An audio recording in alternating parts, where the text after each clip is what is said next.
સુભાનપુરા વિસ્તારમાં morning walk માટે નીકળેલી મહિલાઓનો અછોડો તોડીને ભાગી જનાર 3 આરોપીઓને ડીસીબી પોલીસે ઝડપી પાડ્યો છે।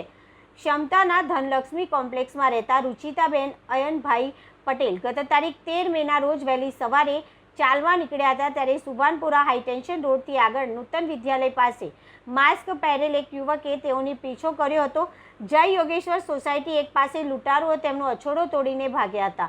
મહિલાએ તેનો પીછો કરતા આરોપી તેઓને ધક્કો મારીને આગળ બાઇક ઉપર ઉભેલા 2 સાગરીતો સાથે ફરાર થઈ ગયો હતો। ગોરવા પોલીસ સ્ટેશનમાં નોંધાયેલા ગુનાની તપાસ દરમિયાન ડીસીબી પોલીસે કૃપાલસિંહ તારાસિંહ સિકલીગર, સન્નીસિંહ ઇન્દ્રસિંહ સિકલીગર બંને રહેઠાણ કોયલી ગામ ચરો ઇન્દિરાનગર ઝુંપડપટ્ટી તથા અમરસિંહ માનસિંહ સિકલીગર રહેઠાણ અનગઢ ગામ પાણીની ટાંકી પાસે ને ઝડપી પાડ્યા છે। પોલીસે આરોપીઓ પાસેથી સોનાની ચેન અને બાઇક મળીને કુલ રૂપિયા 1.75 લાખનો મુદ્દામાલ કબજે કર્યો છે।